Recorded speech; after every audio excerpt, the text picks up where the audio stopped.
Welcome. We interrupt this regularly scheduled program to bring you a special report. Dun, dun, dun, dun, dun, dun, dun. Hi, Karen. Hi, Nicole. Welcome to Beers and Biscuits, a dogcast for the rest of us. I'm Nicole. And I'm Karen. Grab a beverage, give your dog a biscuit, and enjoy the conversation. And what a conversation this is about to be. I feel like we packed so much in our time with our very, very special guest on this very, very special edition of Beers and Biscuits. We did. Excited and slightly nervous for this one. Yes, so nervous, right? Like so nervous going into this. It's like surreal. I guess it's surreal is the word I'm looking for, but on so many levels, like interviewing somebody famous, right? was like weird in itself. I think for me personally, I wasn't really nervous about that part just because I try really hard to not idolize quote unquote famous people. Not that that's what you're doing. not that you're doing that. I think I idolize you, Karen. Well, I idolize you, but that's because you're one of us common folk, and I appreciate you. I think the only celebrity I would probably like actively cry if I met would be like Paul Pierce, but that's just a random Celtics player. No poop, really? But out of everybody in the universe, Paul Pierce. Yes, yeah, pretty much. For our fans, the few fans that we have that don't know who Paul Pierce is. He is a Boston Celtic. Or, well, he was. Well, no, he is. He's retired now. But he was Boston Celtic on the 2008 NBA championship team. And I followed his career through all of my years, and I deeply, deeply love him. But I think what I was getting at is that I was more nervous about the topic of conversation than actually who we were speaking to. For me, that's how I was nervous about this. Yeah, so not me. I was totally opposite. Yeah. Totally opposite. Yeah. It was, to me, I feel like we've, or at least I have in my own personal, what's the word? My own personal journey. Yeah. Have delved into a lot of the topics that we talked about. So I feel like because I've talked about especially the working dog conversation from a trainer perspective, because I feel like I've talked about that a lot in various ways, you know, how it shaped me as a person, how it shaped me as a trainer, the level of guilt that I still hold about that. I feel like that for me was just kind of like a second nature conversation. So I can see I just realized it. I should turn that off, actually. My bad. My bad. But I can see where for somebody that is not in or hasn't done that job or lived through that experience, I can understand that might be daunting for sure. I'm deeply distracted by my ceiling fan right now. I'm trying to see if it's gonna is that gonna stop now or is it gonna still keep going? It's gonna go super slow now and be worse. Welcome to Beers and Biscuits, where we just wonder. But so we're doing this on video. I know. So people can actually see what goes on behind the scenes now.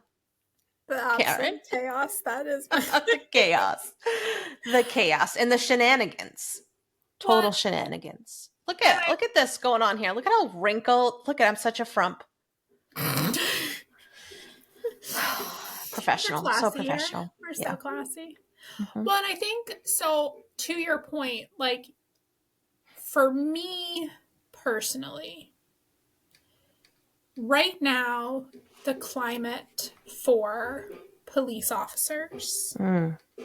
is not what it was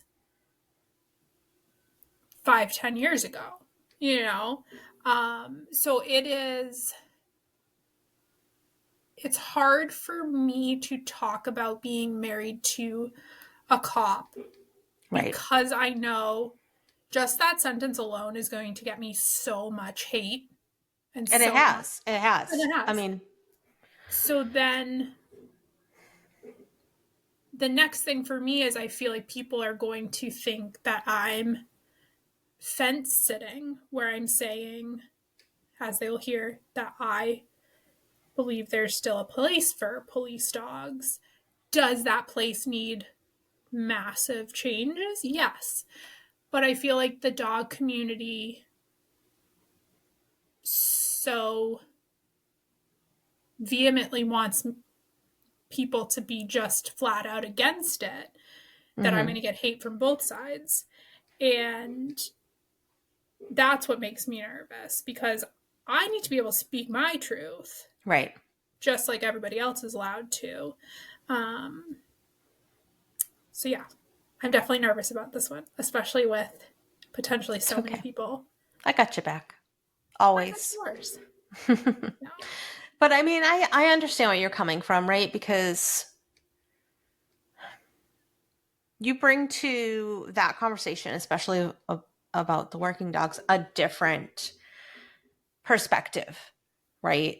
That um, is very seldom heard from, and that is being the wife of a police officer. And so your feelings are just as valid as anybody else's. But I can understand where you're coming from, that you feel like in this conversation, you're going to be damned if you do, damned if you don't, basically. Yeah, and Neil and I were talking about this before we came in to record this, about how, and I am not saying this to disparage myself in any way, but at the end of the day, I am just the wife of a canine handler. So I am adjacent to that world. I am Mm-hmm. not in it. Yes, I'm in the dog world in general, but I'm not going to canine training days. I'm not going to the certifications that he needs to go to, those kind of things. So I also want to make sure that I'm towing that line as somebody, like you said, that hasn't lived it like you have, because I don't want to overspeak on something that doesn't, that I haven't actually done, if that makes Yeah. sense. Mm-hmm. But Yeah. I'm very thankful that Zach and Bree are lending their voice and their platform to this conversation. That reminds me that we didn't actually say who we were interviewing. Oh, no big deal. We just casually had Zach Oh. and Bree George on our Mm-hmm. little podcast. No big deal. Yep. No I big mean, deal. maybe we'll get one more listener now. I mean, like um, I was saying again, I was talking when Neil and I were talking about this because we want to make sure that we are accurately telling our story and our side of things. I was going somewhere with this, but it just started pouring out, and it took my train of thought. This really is what Beers and Biscuits is like. You're worried about the rain, and I'm worried about this wrinkle over here. Right? It's just chaos. But we want. What was I saying? We're a small. About your right, and just that. I'm definitely nervous about the idea that potentially, when I was doing our due diligence and our research on our guests, roughly collectively they have 5 million followers. mm-hmm. And the idea that I'm going to be the police officer's wife saying all of this stuff. I'm like, okay, that makes me sweat. That makes me sweat. But regardless, we have to have these conversations. Right. Yeah, absolutely. And I think too, one of the things that we try to get to with that conversation is the fact that no matter where we're coming to that conversation from, I mean, just like you said, there needs to be changes. Nobody is saying that there doesn't Correct. on a overarching, on a total complete scale. And so I don't want that message to be missed.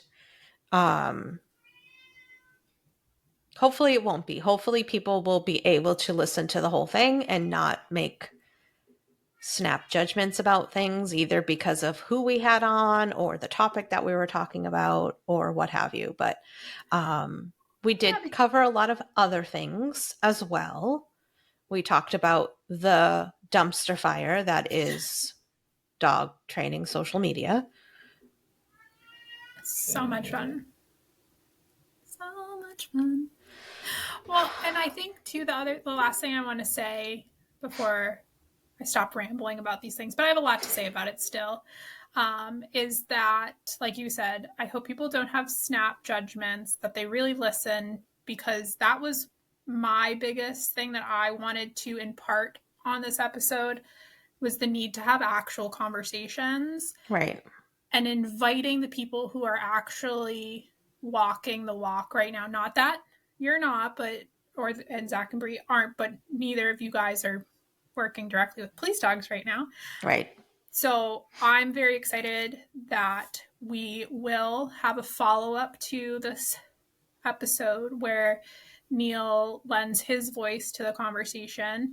And him and I were talking about trying to recruit somebody. So Neil's police dog, Rosie, she is a bomb detection dog.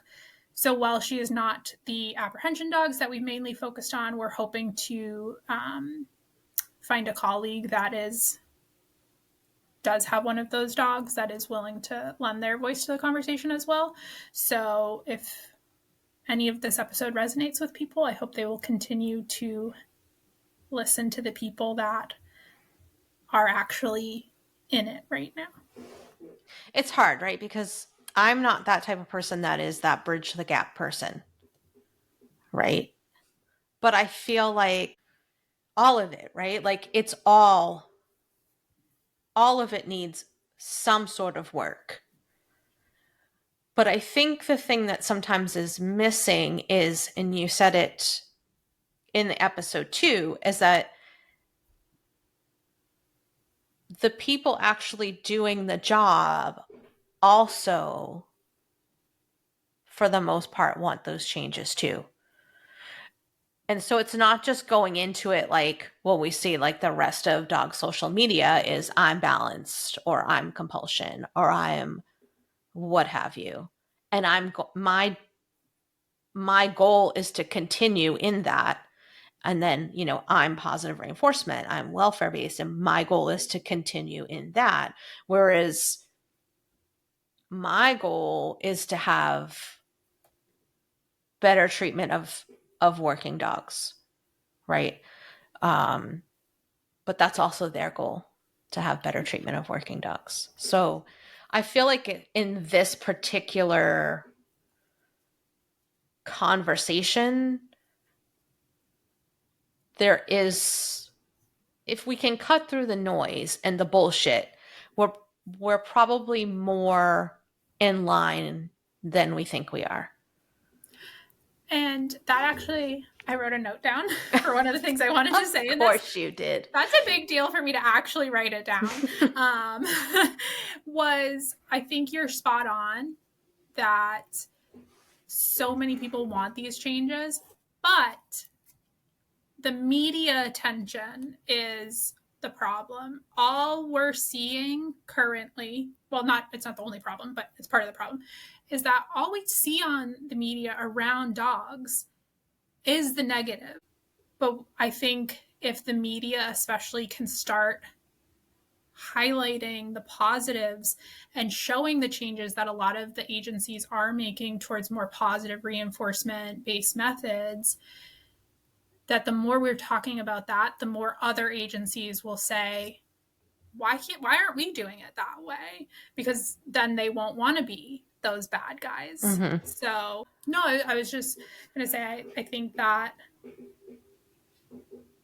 as positive reinforcement people, if we can also focus more on the positives outside of directly working with dogs, we'll start to see some more positive changes too.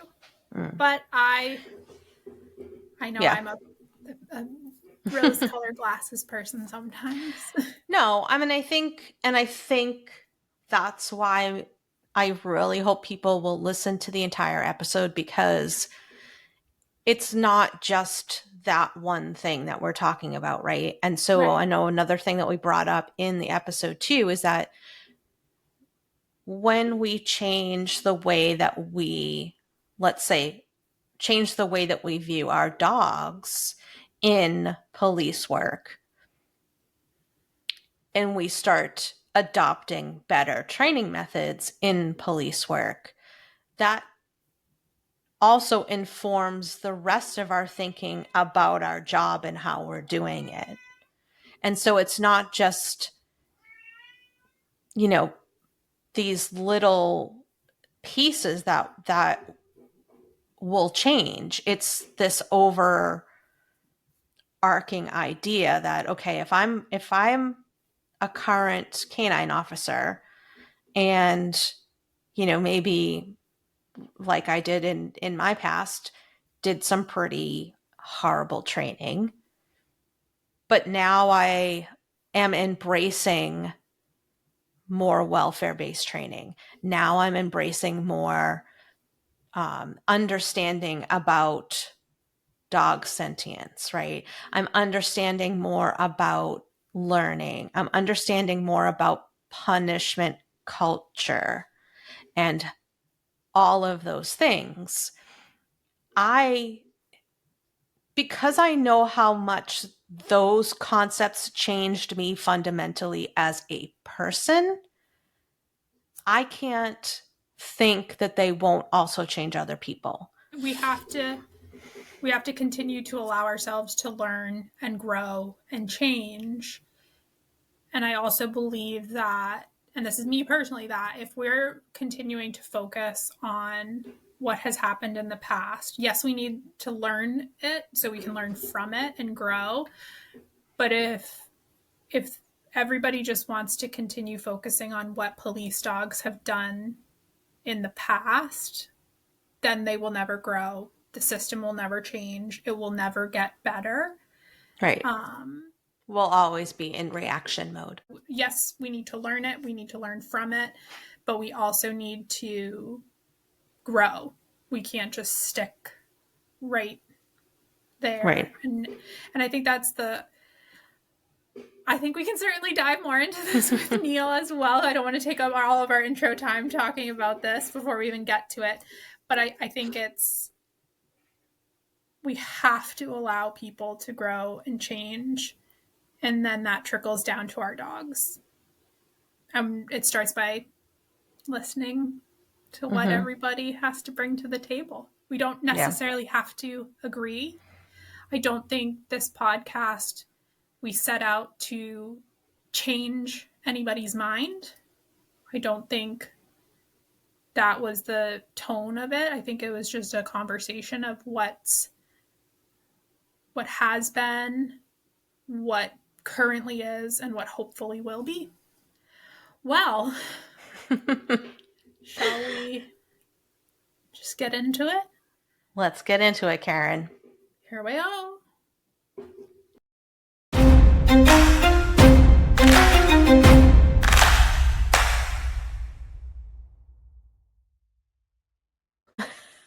No, you're great. Awesome. It's so awesome to see you all. I know. Really I appreciate know. This is, I will admit, I am super nervous about this. Oh, so you shouldn't I be. am so excited to talk to you guys because I feel like, I mean, I don't know. I hope this isn't over speaking, but I just already feel like I know you. We spend so much time in the comments together, and I just appreciate you both. Like, I'm so glad you're out there in the world just doing what you do. It means so much to me because every time that I see either one of you pop up, it's like a wave of relief. I'm like, oh, my friends, this is so good. It's all right. It's all right. Peter's got it from here. Yeah. I just need you guys to come into my life like every couple of minutes and just say that. Just pump me up. Oh, sure. Yep. Please. Glad to. I'll just set a reminder to text you like every 20 minutes, Karen. Perfect. Thank you. Yeah. So welcome, guys. I'm so happy that we made this work. Me too. Yeah, me too. We appreciate everything that you do. You're such advocates for modern training and helping people understand this issue and why it's difficult to understand, I think, for a lot of people. You bring a lot of clarity to that, and that's really helpful. I hope so, because I'm not generally well received. Oh, But it's all right. I'm used to it. the loudest booze are from the cheap seats, I've heard someone say. Yes. Yeah. I try sometimes too to really dumb it down. Yeah, that's what you have to do. Still sometimes doesn't work. So, Yeah. but I try. Yeah, well, I appreciate you doing the experiment. We'll see how it goes.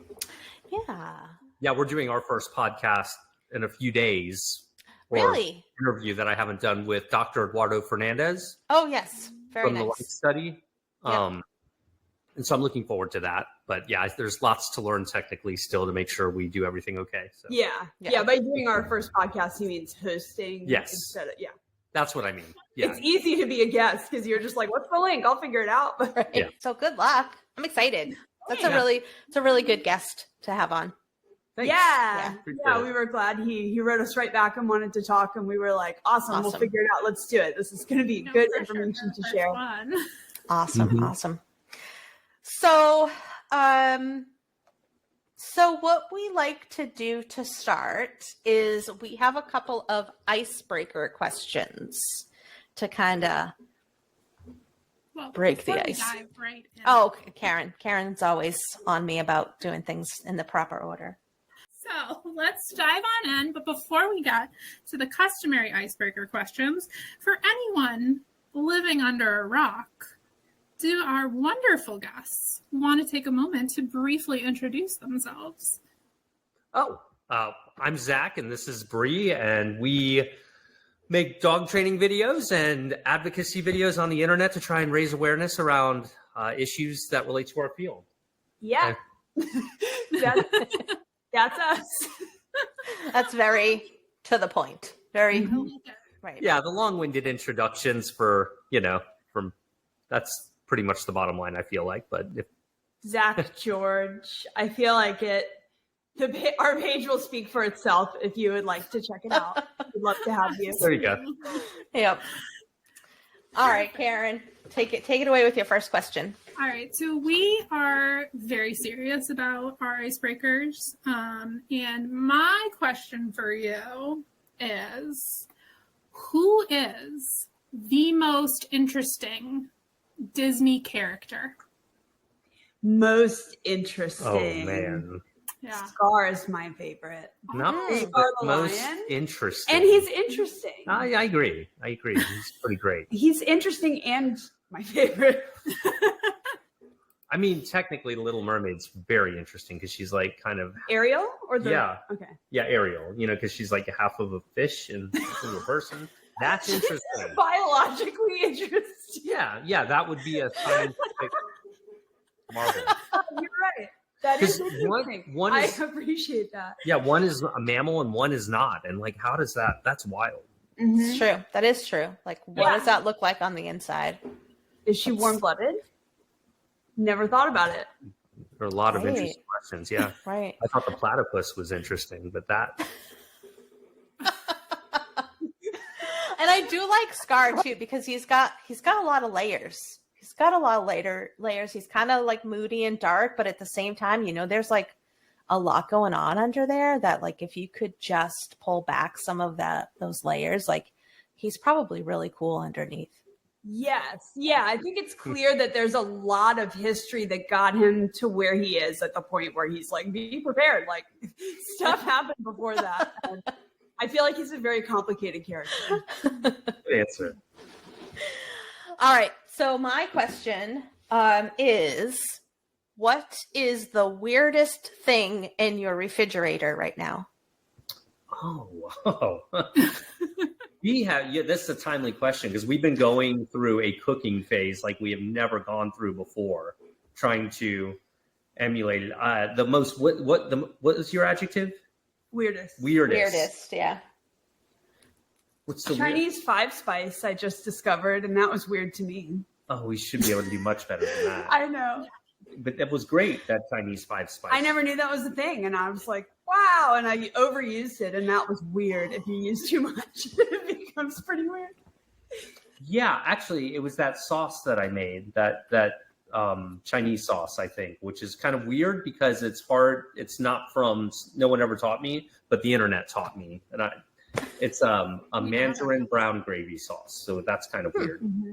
We also have a neighbor who sustainably harvests salmon, and we have 1 or 2 of those in our freezer that he gave us. A Copper River salmon. I feel like that's a very Alaskan answer. So he came over with a whole fish, and he said, "This one's ready for the oven," in a big gallon bag. I mean, filleted, but like not very, only minimally filleted. That's how you know it's a good fish. He caught it on Sunday and was like, "Here you go. I brought this to you." Great question. Very original questions, folks. But we have another in the freezer anyway. I love it. We take these seriously. Karen, what's weird in your fridge? I know you got some weird shit in there. I actually don't really. Well, I have the Zen sauce that I just bought. It's like a marinade. Oh no, I take it back. For anybody, don't be upset. I have a whole rabbit's foot in my freezer right now for the dogs. So, interesting. That's probably the weirdest thing I have. Mm-hmm. I knew you had something in there. I see rabbit's feet on Instagram as a dog enrichment thing. I'm not like in a place where I know about that right now. I can't. It's my sister has rabbits, and so it's like. Oh, I do have a whole pig's foot in there too. I do have some weird stuff in my fridge. Yeah, please. Yeah. So, Sorry. Mm-hmm. All right. Well, now that we've taken a turn and we've wandered, Nicole, as we do, let's bring this back. So we have a lot we want to hopefully cover, and very excited that you're willing to lend your voice to this conversation. Mm-hmm. I think we'll start off with some of the easier aspects of the conversation we're hoping to have. Nicole and I really wanted to first zero in on social media and the experience of dog trainers and just the average folk alike, and how you go about managing it all. I think Nicole had a more specific question, but I did. So I obviously come from a different place. I don't use my social media in any way, shape, or form to build a business, have a business, anything like that. And Karen and I have talked about it before where, you know, if I want to just take off from social media, it's not a big deal. Where, you know, she's trying to build her business. And so it is, you know, we come from different places with that. But I wanted to kind of get you guys' take on this idea that because you're a presence on social media, that you somehow have an obligation to field questions from people, right? And so where do you guys sit with that now versus when you first started, right? Because I feel like this idea of social media is prompting people to feel like that they are obligated to your life, obligated to your thoughts on things, whether or not you really want to share that. We've seen a change in the posting of your page and the way that things have gone, which I'm all for. I love it. But I feel like there's still that faction of people that are like, you owe this to me. You owe me this type of content versus this is your page and this is what you're doing with it. And hopefully you guys can come along with us. If not, it's a double-edged sword, kind of like over the years. It gives us, when it's legitimate, either criticism or questions or whatever, it gives us an opportunity to create content, which is win-win for everybody. We need to produce content to help the world understand the issue better. And if we start to get the same type of question or response, we know, okay, that's something we need to dig deeper into. So it's like one step at a time. And I look at it as an opportunity to do that. Now, naturally, when you have discussed something a lot of times, and people are still, and you're just going in circles with yet a new person who's just come on board, then, you have to try and direct them to kind of look back to see what's been said and things like that. Is that kind of what you're asking? Yeah, I really want to know, like, from you guys, like personally, like you guys personally, how you feel about, like, so what I get a lot is I get people that will say, well, you're clearly not a professional. You don't know what you're talking about because your page is private.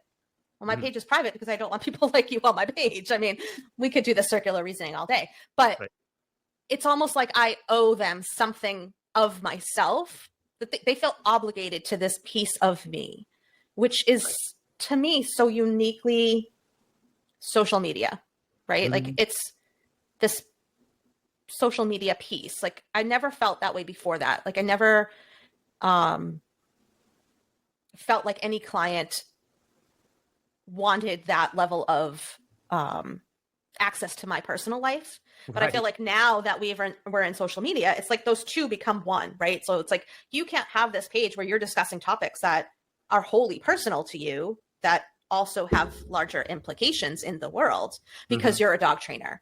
Right. And so you have to only do dog training stuff. They feel like they deserve this access to dictate personal, like your personal access. You can respond if you want. Oh, yeah.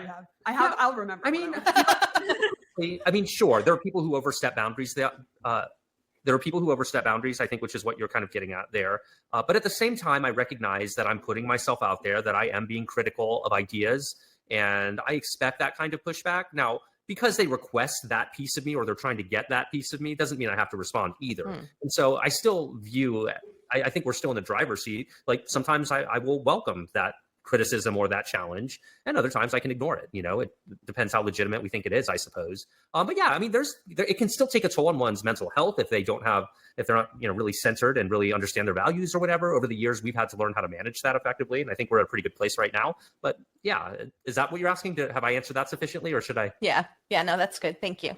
Okay. Yeah, Bree, did you have? Yeah. Sure. Bree's like, let me in there. Since you asked our personal thoughts, right? My pieces. Yeah. I feel, okay, wait, let me gather it myself. I think that you asked about whether our feelings have changed over time, and our obligation for sharing information and stuff. And I just think it's a really good question. It resonates with me. So that's why I was like, me too. I thought too. I feel like our feelings haven't changed over time, but sometimes you realize what you really feel. You refine your view. You refine how you view your own feelings, even if your feelings don't change. And for the first full decade, at least probably, that I worked with Zach, the way that we spoke was to the general public, to people who have dogs, who want to learn how to train them.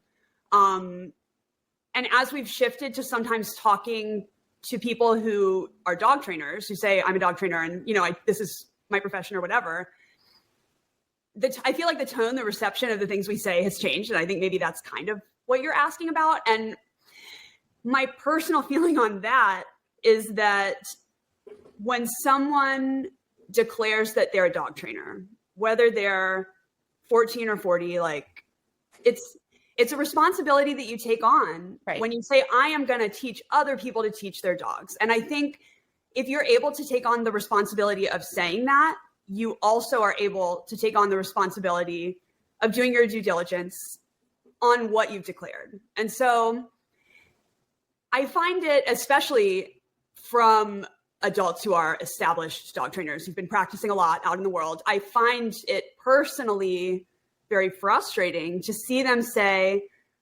I will not take this information in until you, Zach George, take my hand and convince me your own darn self. Like, I find that to be a very silly and immature viewpoint, and it concerns me. It concerns me and frustrates me a bit that there are so many people out there who think that that's a legitimate thing to say. I'm like, aren't you a little embarrassed to say that? Don't you want to take responsibility for yourself here? Or do you No, because that's hard. That's hard.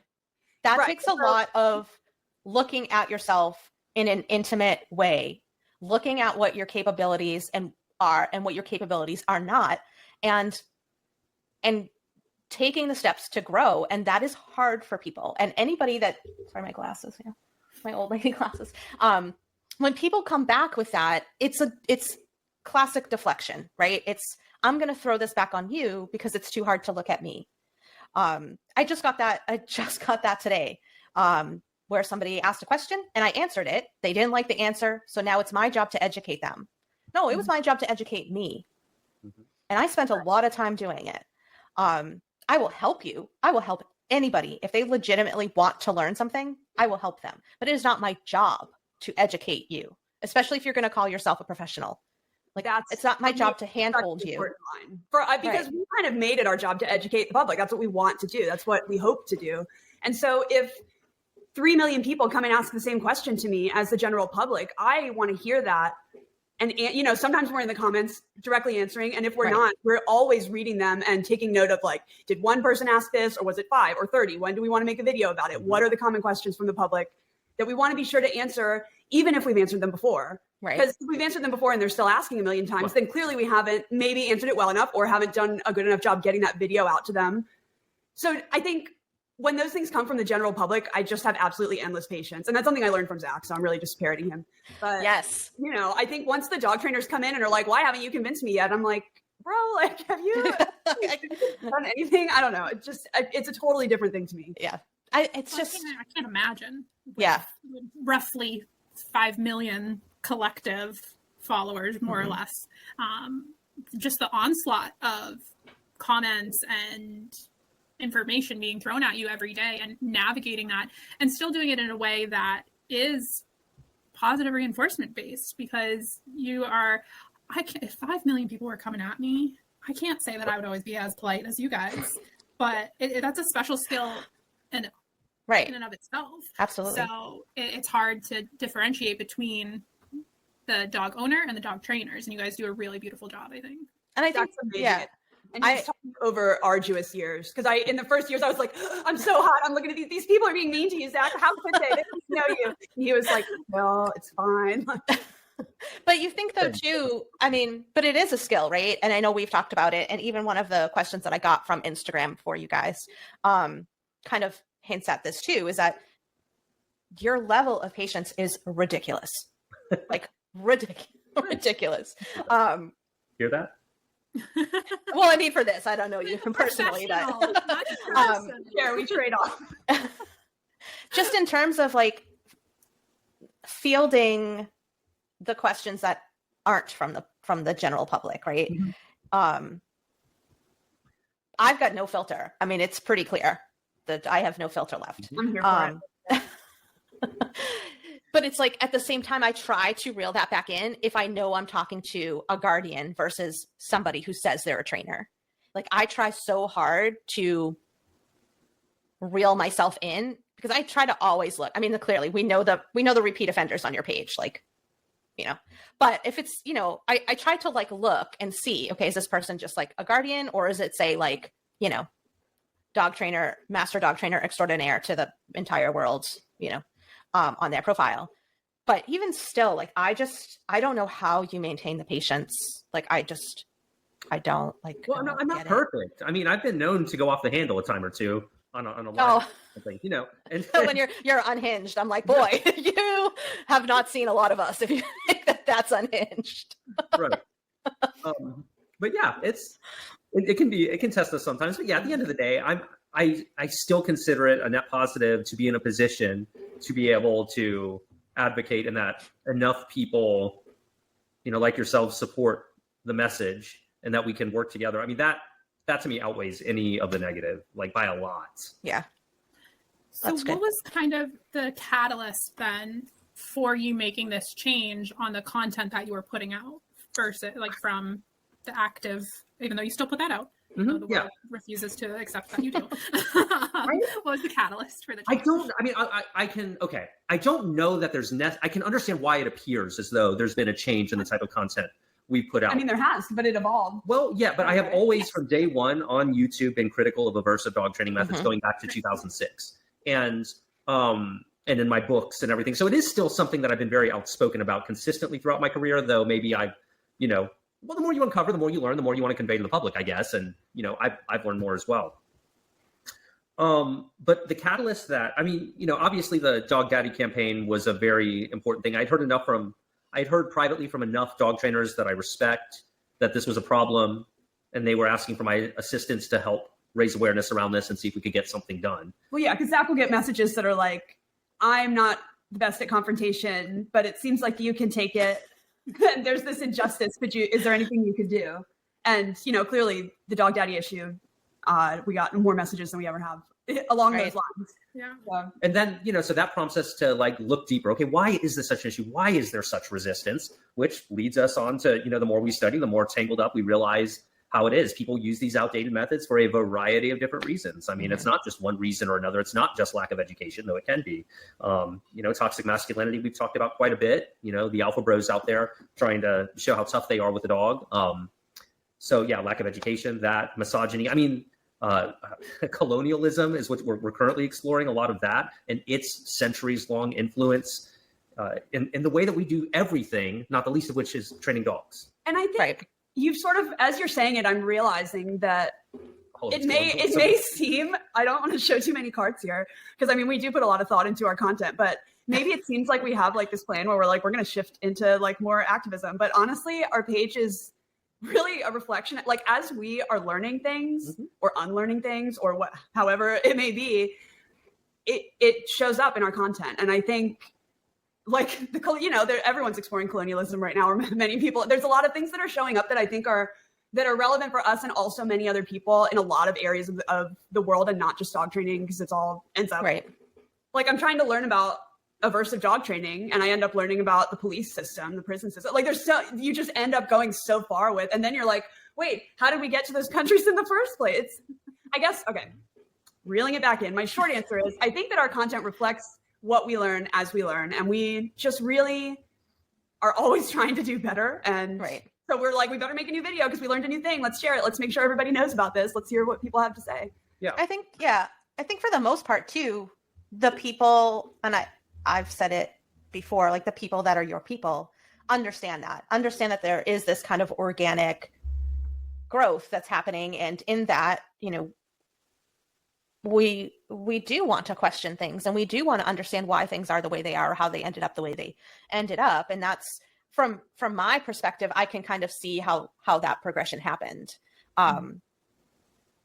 Yeah, those of you who are really around, you're like, oh, I remember when on that live, they were like, oh my gosh, what? And, is that just the weirdest thing? Because I can't imagine what it's like to have that many people know you and remember.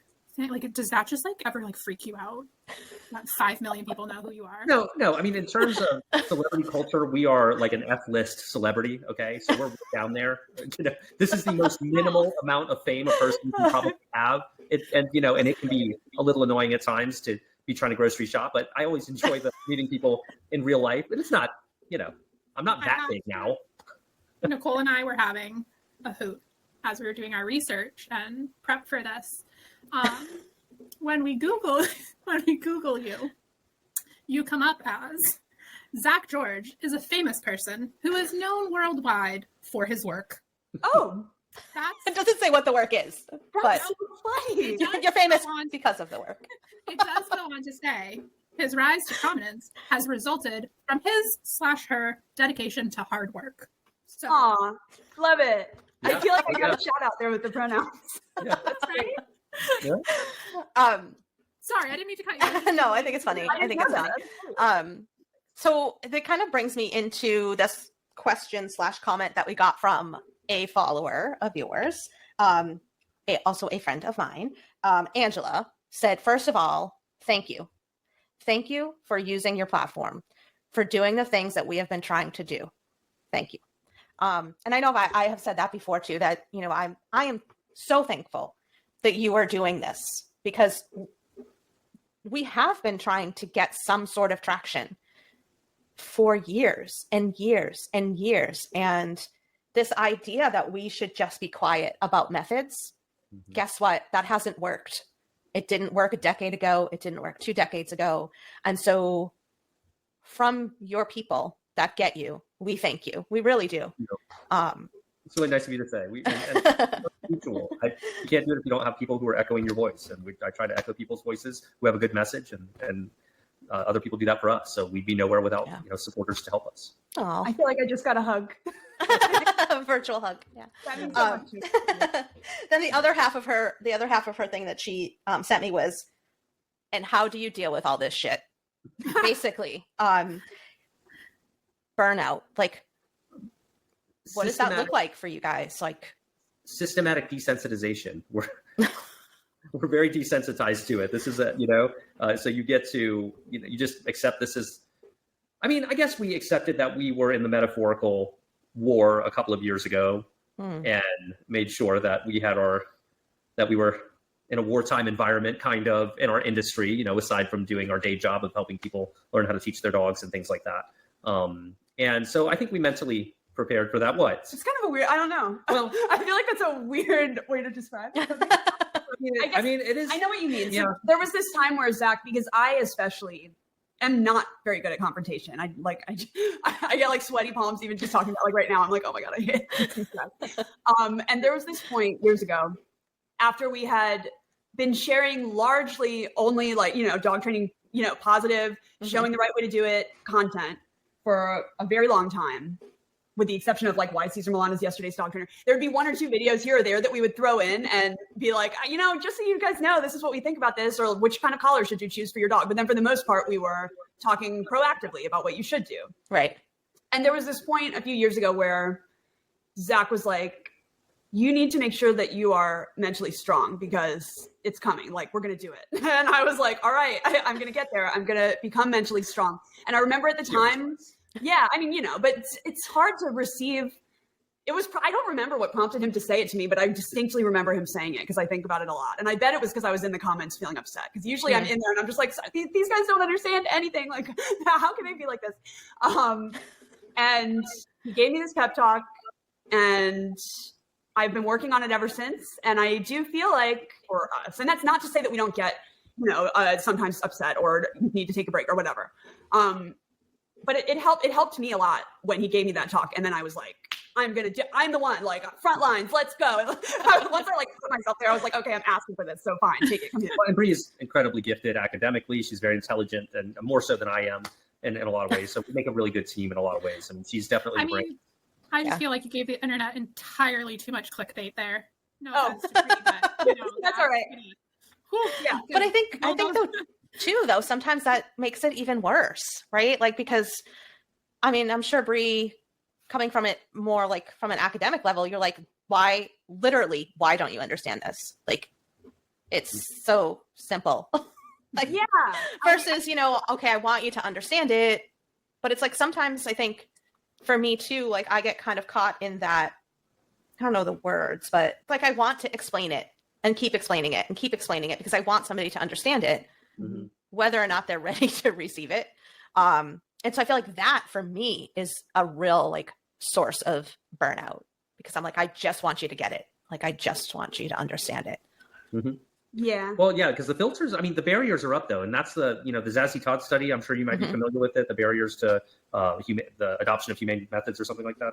Yeah. And I know barriers to adoption is the first part of it. Yeah. And there are a lot of barriers of it. You're not always going to overcome those objections if you're dealing with someone who, say, bases their training philosophy on biblical ideas or, ideas of dominance or whatever, or the way that someone they trust in their family trains dogs, Right. or you know what I mean? So there's a lot to overcome there with different people, and it's a case-by-case basis. And not everyone has been trained in scientific literacy. Obviously, that's a big problem.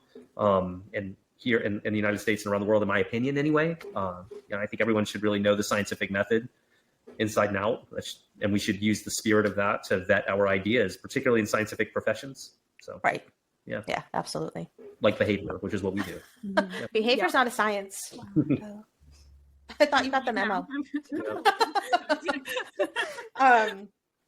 So the other thing that I got for a question from Instagram was, how does your self-care look now versus when you guys maybe first started, or, when it was mostly just, like you're saying, putting out the YouTube videos and doing the actual, this is how we train versus this is how we train, but this is also who we are. I feel like sometimes we're able to compartmentalize those. So it was just a question of what does the self-care look like now versus then? Well, you want me to go first, or do you want to go first? Or... I feel like I have a pretty short answer, Okay. which is Zach has always walked the walk in our day-to-day life, although it has shown up harder on social media now. Like even 15 years ago in dog training classes, okay, 13, how long? I don't want to incorrectly 11. date you.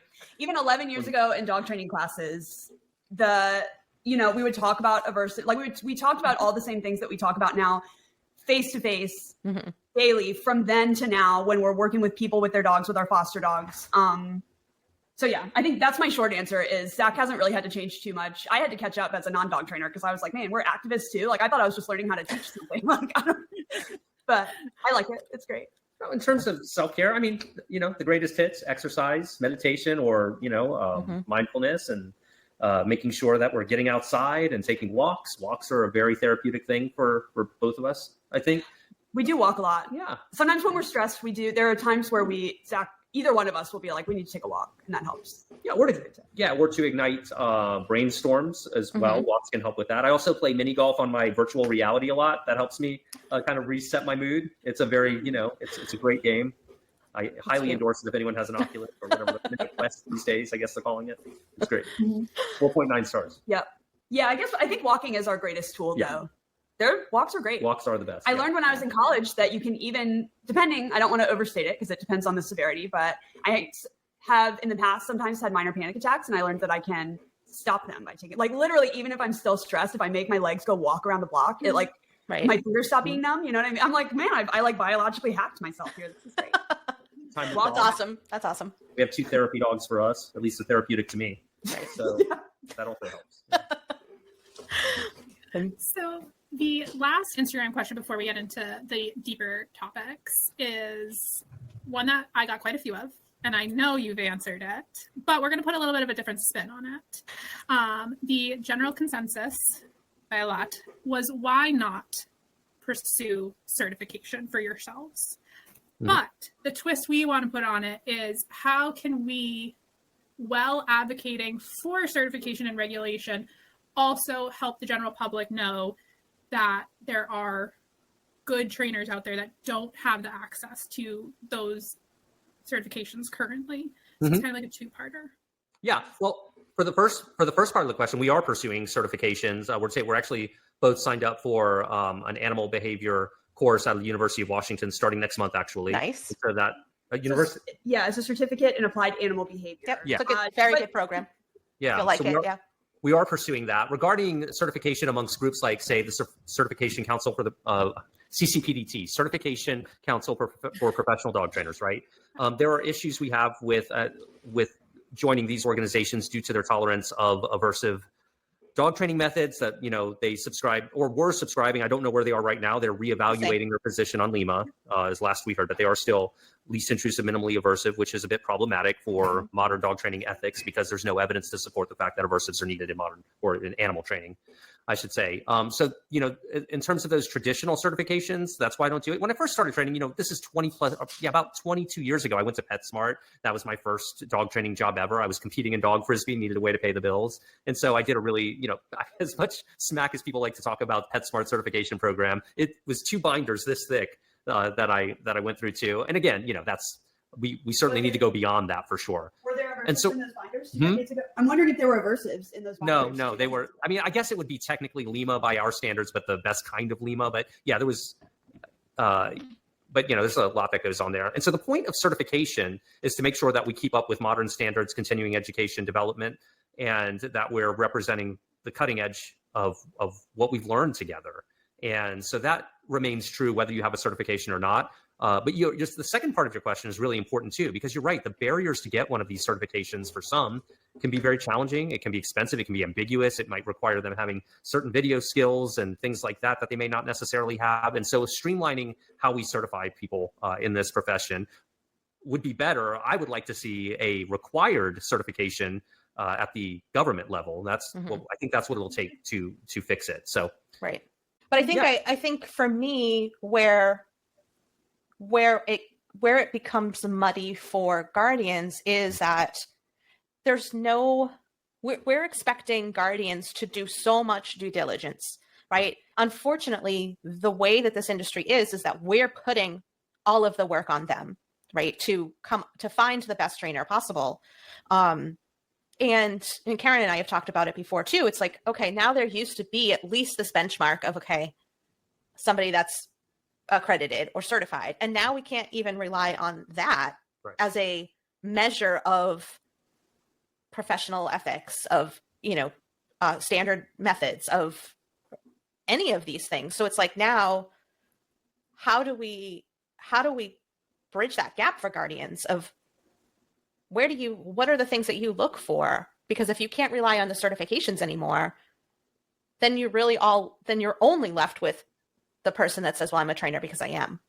Right. So it's kind of like, we're kind of in this weird spot right now.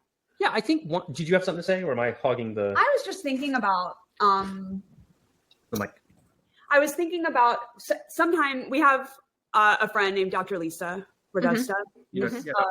She's at the College of Veterinary Behaviorists, and we've spoken to her a little bit about this before. And it's not an answer, so I'll keep it brief, but she agreed that it's distressing that right now it's not easy to figure out how to recommend a dog trainer and know that they're going to use ethical, humane, modern methods. Right. You're right. Got to figure it out. But maybe Zach has something better. Back in, I guess, March, I met with the Certification Council for Professional Dog Trainers, the Association of Professional Dog Trainers, IAABC. The Joint Council. The Joint Council. Yeah. Yeah. Well, no, I'm the joint standards. Is that what you're talking about? Yeah. Practice? Yeah. Okay. It's like the word for all of those organizations grouped together. Oh, is it? Council, because they have the joint standards and right. Yeah. And so, and I kind of was just wondering, when I met with them, I was wondering what the status was here. I mean, can we move this on, because scientific consensus has changed. We're 3 years post ABSAB position statement change, right? And so, and I'm still waiting to hear, or we are all collectively, I think, waiting to hear if they are going to move beyond Lima or not. And so that's kind of where we are. And so to answer your question, I think that would be a great step. If we could just calibrate our certifying bodies with the modern welfare and ethical standards in our field, then it can once again become a more reliable indicator as to the competence of someone in their dog training craft. Right. In the meantime, like what advice would you have? I mean, it does continue to put the pressure on the consumer, which you're so right when you say that. But, being able to ask the right questions, the buzzword questions that are very indicative. What type of training tools do you use? How do you feel about positive reinforcement for all dogs? Or, things like that. I have a list of, I know we've done that video before, but asking questions like that would maybe I don't know. This is so off the cuff because I haven't really thought about this specific question lately, but maybe asking about a scenario. What would you do if I'm on a walk, my dog barks and lunges at another dog, in instances that can be difficult for the public to manage, like ask them to explain in advance what they would recommend, so that you can see at least they have a plan, whether or not you agree with it, instead of just being like, I'm going to wing it once I get into that situation. Yeah. But then again, a lot of people, and any dog trainer would say, I need to understand more about that dog as well. So that also could be a legitimate answer. That's a good answer though, right? I mean, that in itself is a good answer. Well, I'd have to, let's talk about your individual dog, because a lot of trainers aren't going to do that. Trainers, we use lightly, trainers aren't going to do that, right? They're just going to, well, I'm going to say all dogs are individual, but I'm going to then do the exact same thing for every single dog. Right. Yep. And that's kind of what I would be cautious about with that particular point, right? If you give them the scenario and they say, well, I need to see every individual dog, that, it's still going to be some variation of aversive too. Whereas if you ask them how they feel about electric prong and shock collars being used on their students, then that's going to give you a much better answer some of the time. Maybe tell me about, without disclosing private information, can you tell me about a dog you've worked with in the past, and how that went, even if it's not exactly the same? Mm-hmm. Something like that might be good. I would also say tread cautiously with board and trains, although I know there are people out there doing amazing board and trains, like Karen, for example, right? Don't you take dogs in sometimes? No? Sometimes I used to do a Monday manners, but I don't do that so much anymore. Our last guest we just had, Sparrow from Wiser Ways. What? I'm Yes. so jealous. He's focusing primarily on puppies for his board and train, but he's doing a phenomenal job. So. Yeah. Completely you're on the podcast. I'm gonna go listen. That's amazing. I thought you meant came to do, I don't know. Oh, I did. And I was like, that's fun. Come here, let's go hike a mountain. Let's go. Yeah. Come on. But yeah, we'll put that out. Sparrow did talk a lot about how he's doing things different than what our traditional thoughts of a board and train are, because that's normally kind of like a red flag. We see that a lot. And so, so that would be really good, because he is doing a lot of things differently. And I really like that way that he's going with that. So I want to just be mindful of everybody's time. I don't know how much time you guys have to dedicate to this, but I thought this might be an interesting way to transition as we're talking about people doing their due diligence, what people's certifications are, what their qualifications are, figuring out how to move the industry forward. The big topic of conversation as of late, especially on your page, has been the use of dogs in working situations, primarily military and police. And I think we have an interesting opportunity here to have a conversation because, Nicole, you are a previous military dog handler. I am married to a police officer who is a canine handler. And then Zach and Bree, you have this plethora of knowledge on the history of these dogs. So I think we have an interesting opportunity here to come at this topic from kind of all sides. I was hoping my husband was going to be able to lend his voice to this topic. He is unfortunately working this evening, so hopefully in another episode. But please know that his values align with ours, and he is in agreement, but he just could not be here. So, I'm looking forward to learning more from both of you from your perspectives, honestly. And I think that's ultimately what, at least in my opinion, what is missing from this field so desperately is being able to have conversations and listening and hearing the other sides. And I know you guys, I'm not saying anybody here doesn't do this, but when we try to have these important conversations with these others, they don't, at least it seems they don't want to hear what we have to say. And I'm hoping that we'll be able to have a productive conversation, and maybe they'll listen to it because we're coming at it from all angles. So do you have any specific starter questions, Nicole, or do you want me to? Well, do you guys have any questions for us? Oh, probably so many. I wonder if there's anything that has stood out to either of you with, the experience that you've had, anything that we've said so far that you think is particularly bad, good, wrong, right? I don't know. Yeah, where can we do better? How are we doing? Because we are not former or current military or police dog handlers. We're just learning what we can. We're specifically focused on the attack dogs more than, that are, that's kind of as opposed to detection and other things right now, which, I still have to do my due diligence and understand those types of training better and, how they're incorporated and things like that. But to me, it's a clear no-brainer that you don't weaponize dogs on the public, that there are much better ways. But yeah, that's kind of where I am. Yeah, I think for me, I come at it. Obviously, I don't feel different. I don't feel differently from what you just said. I do feel that there is a place for dogs to be used in scenarios like detection work, scent detection, explosive detection, search and rescue. That in those capacities, I feel like that dogs are helpful, right? That they can lend us, people that are working in that field, that they can actually help us because they're able to do things that we can't do. I can't sniff out a bomb. I can't keep a convoy of, military vehicles safe from IEDs. I can't do that. I can teach a dog how to do that. But I feel like that is so far removed from this other job of apprehension, police, whatever people want to call it. You say attack dogs. I agree.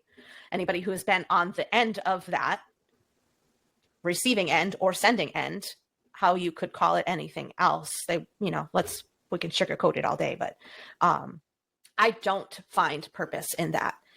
And I think what really cemented it for me was, in order to get the dogs to that level, took a lot of horrible things that I carry 25 years later. How I treated dogs, how we relegated dogs to their mere utility. I can't reconcile that. Even now, I can't reconcile that. I can tell you things that I'm so glad by the time that I got into the military, they had stopped doing. Because I don't think I was as strong-minded. I definitely wasn't as educated, but I don't think I was as strong-minded as I am now to have not done it. Things like hang tables, which are exactly what they sound like they are. It's a table. It's got a long, almost like a grooming table, where it's got a long arm that comes up. The leash gets attached to the arm. The dog bites the sleeve. The dog doesn't let go of the sleeve. You push it off the table. I apologize. We probably should have said trigger warning there for any trigger warning. Too late. Sorry. I'm already triggered. So things like in prior conflicts, they would do things like feeding dogs gunpowder to, quote, make them crazy so that they would be more aggressive. They're considered a tool, and I don't ever want my dog to be considered a tool. Can I use my dog for things? Can I use as a police or military? Can I use my dog to help with detection work? Yes. But I still don't have to relegate that dog to being a tool. That's the hard part for me. That was the hardest part for me, was I would go home to this dog that I absolutely loved. That was my pet. And then I would have to go to work and treat a dog the way I treated a dog. And they're the same. And it was so hard for me to reconcile. I had to leave. Well, and you find I wouldn't be so hard on yourself, Nicole. I know you have, you have strong feelings on it, but you find yourself in a system where you're trying to do things. You clearly wanted to work with animals, and this is what was forced upon you. And this is what many people, to some degree or another, are often faced with, not only in police and military. There are a lot of great people who find themselves working with dogs and then are persuaded for one reason or another to use these outdated approaches and things. So it's your experience there's a lot of value even so to that experience. Yeah. And I think too, like, I know, like, when Karen and I were talking first, when they were going to be having Rosie come in, like, I know we talked about it, like, where is he getting it from? What kind of training are they doing? Like, what's her job going to be? And to find out now that a lot of times it is a lot different. I adopted a dog 2 years ago, a little Malinois, to a prior Army handler that had just gotten out. So, very recently gotten out, and they used clickers. He's like, yeah, we did clicker training.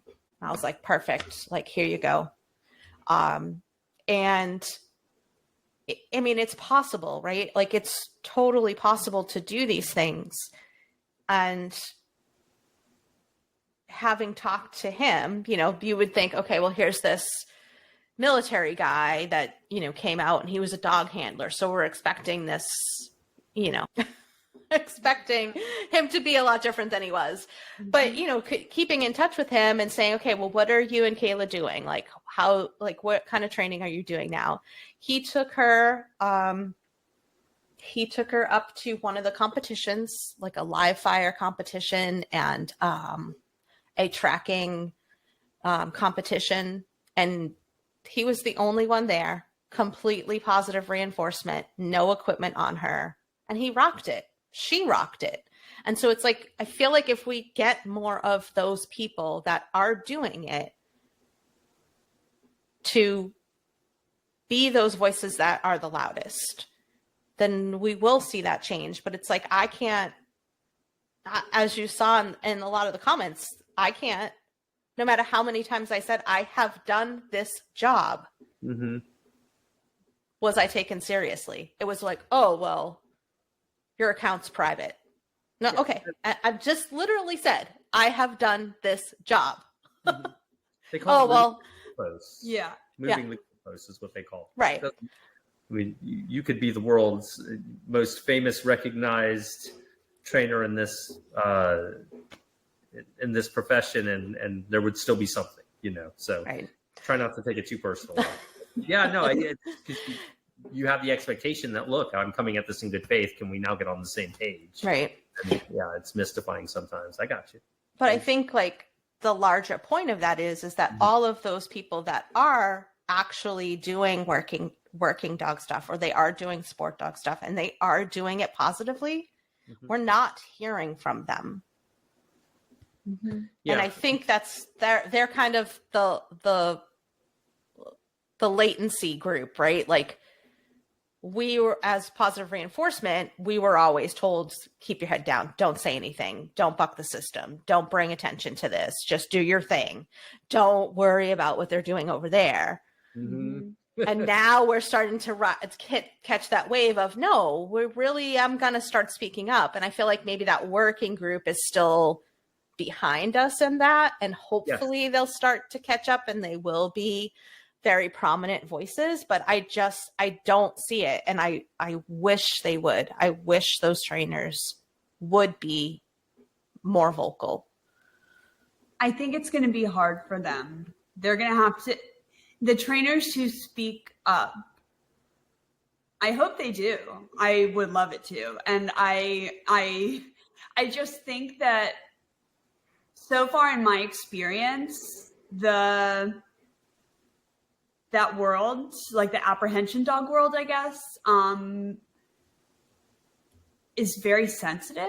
And I think that any trainers who spoke up about using a different method than the majority may have to, like, there's going to be people within their own niche. I think they might be afraid to talk about it, because I think that maybe the culture over there, I'm not sure. I'm choosing my words so carefully because I don't want to put words in anyone's mouth, and I'm not in that world really, but the way that we get a response from that whole group of people, that, like, they're so sensitive. And I just think that if I were a positive reinforcement trainer surrounded by all of those alpha bros, I would be I would felt like I was all alone. It's hard to be the first person to speak up. It's scary. Yeah. I hope they do that. I just want to add to that, which is why when we do address an individual whom we have higher expectations of in the training or sport world, we select those individuals because they are influential, because they are influencing the next crop of dog trainers, and we have high expectations that they are very current on animal welfare standards and ethics in our field. And so you're right that it can be intimidating for a lot of people, but when we name names, there's a reason we're naming those particular names. It's not to give them a hard time. It's simply to voice our discontent with such a clear-cut issue. Because they do have so much promise to bring this world forward. And we clearly see that they are in a unique position to do that. And, so it's sometimes we're upset about that. Yeah. If it's, Well, and as much as the ostracism, what's the right word? But as much as it can be painful to receive this negativity when you speak out, whether it's me or Zach or like a positive trainer in, an apprehension dog space, I think the thing that keeps me happy and focused is noticing that every single time, I mean, really, I try to be scientific and I try not to speak in absolutes. And I am telling you that so far, every single time that I get an argument back, me or Zach, it's going to be a personal attack. It's going to be not related to the thing that we've said. Mm-hmm. And although it might sting for a second or be frustrating to be misunderstood, overall, that just brings me a lot of peace, because every time they don't respond to what I'm actually saying, it makes me feel more and more right. Mm-hmm. And I just feel like the change is coming. I hope so. Yeah. So I try to use that as like fuel to continue. I would like to lead with a little bit of what I'm seeing happening currently in the experience. Now, yes, Rosie, my husband's working dog, is a detection dog. She finds like 15 different types of explosives. So she is not an apprehension dog. However, he works with them. I think, unfortunately, it's a double-edged sword right now. Police officers are not well respected currently. And it is incredibly difficult to be that voice, because regardless of what we put out, all people see first and foremost is he's a cop, so his opinion doesn't matter. But so many people immediately write off what he has to share just because of his job, but his job is not who he is. And so that there makes it really difficult. I don't share a lot about it because of the amount of hate I get. And unfortunately, in my experience, the hate I receive is in the direct messages. It's not in comments. It's in these really vile messages. And so that makes you not want to put that out there, because, well, why do I want to? Right. I can't change his job. I can't change what he does. I like to believe he's one of the good ones. I know everybody will say that, but he is. And he is right there along with me fighting. When he went to school, he was presented with an option. Do you want to do this with a toy motivator, or do you want to do this with a prong collar? And he immediately said toy. So from what I see, the system is changing to more positive reinforcement. But what ultimately the issue is these guys on the field, or whatever you want to call it, they want those same changes. They want those things to happen for their dogs, to be treated better, to have better privileges and not be a tool. But it's at a government level with contracts with these training facilities. Yes. That the average guy who's just trying to do his job can't break through, no matter how much they're trying. Some government person. Yeah, Von Lick Kennels. Yeah. I'll just put it out there. So it's I from where I stand and what I see, the boots are on the ground. They want the same changes. There's just so many roadblocks. Well, and what you're pointing at is systematic within the police force that prevents progress. We see this widespread, and I'm not going to get too into this right now because obviously this conversation is about dogs, but we see the systematic adoption of problematic policies throughout police and government systems. That's all part of the big picture, that even those who are well-meaning, who want to create positive change, are prevented from doing so because the system itself is broken. Right. So, and I think that's part of the frustration of a lot of folks with that. But and that's where we need our people to whether it's an individual who works in law enforcement to be whistleblowers, to make it clear. I mean, I'm not saying your husband in particular do this, but what I'm saying is people in general who are in the system or who have witnessed something. I think they would be heroes if they would be open and Yeah. about what goes on with a lot of these dogs and stuff too. Well, and there are a lot of people talking about it currently too. If you look, I mean, a lot, I don't want to overstate, but there are certainly, these conversations are happening all over the place. And I think supporting like for people like me who aren't able to whistle blow, I can at least, help support productive evidence-based conversations across the board. And so that's what we try to do. Mm-hmm. Yeah. I think the other thing that is, it's an incredibly difficult conversation, and I don't believe that I'm even the right person to start it. But when it comes to attack dogs, first and foremost, nobody deserves that. And I see both sides of it. I see, the unfortunate people that get bit by the dogs, and then I see the handlers that have to deal with, they sent their dog into that situation. Mm-hmm. Yeah, it's awful for the handlers too. Yep. Yeah, a lot of yeah.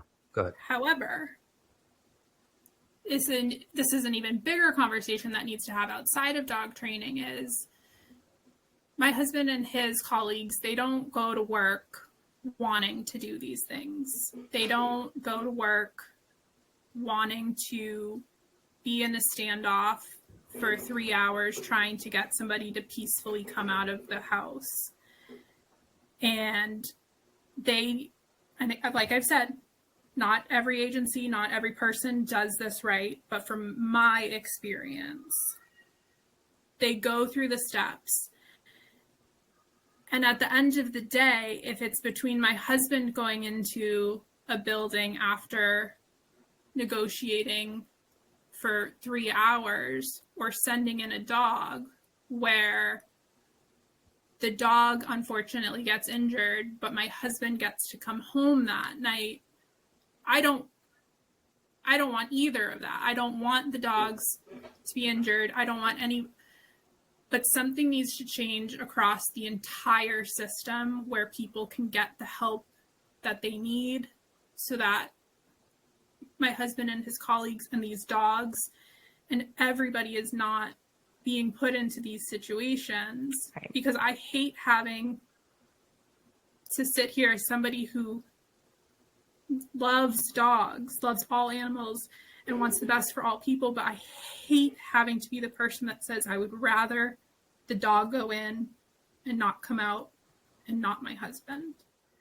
Right. And I think, of course, you think that. Yeah. I mean, I think that's normal. That's normal, Karen. You think that. Right. Yeah. And also, it's there's a third option there, which you alluded to, which is changing the system where we're not in these situations as much. I mean, that's the underlying cause. That is what it seems to be from my experience. We shouldn't be trapped into one of those two options. Right. Doesn't make sense. Yeah. And I just don't know how we get there, but I hope that these conversations help us get there. Yeah. Because either end of the leash or the little fuzzy thing in the middle, nobody deserves what they're getting currently. But I don't know how to fix it. I mean, I think that goes to the bigger overarching issue, though, of what Bree and Zach are trying to do, is to say it isn't like boiled down to this person and their canine. It is a bigger issue that, that's, if we look at these overarching issues differently, then, we could get to a place where Neil never has to be in that situation.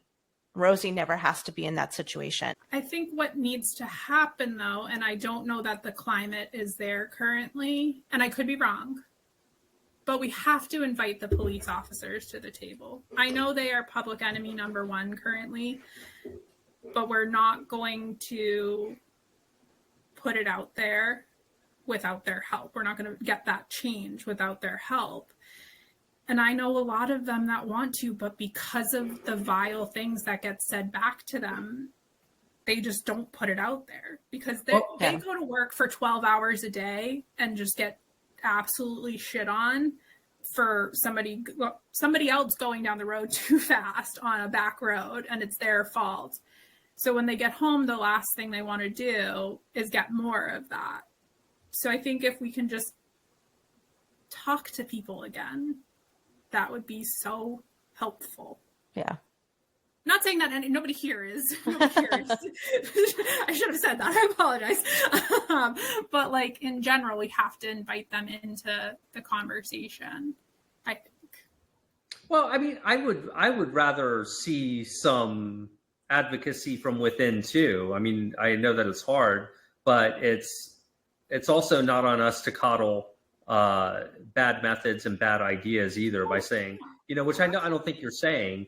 But it doesn't go unnoticed by the public that often there's this fraternity amongst police officers where they are very reluctant to speak out about internal issues. And that is a culture that needs some work as well. But, these go beyond what I understand completely about it. Obviously, dramatic change in the system is probably where it needs to go. Yeah, in terms of, that's interesting. Conversations, I don't know. I mean, what do those conversations look like? Who are they with? What methods are they using? Are we talking to aversive trainers and we're back to square one where we're now platforming bad ideas again because they don't want to understand it? So, I mean, these are the questions I would have about that. There's this post. I have a post to throw on the table. I don't know if this is going to be backwards for you guys. It's from the Marshall Project, so you can look it up.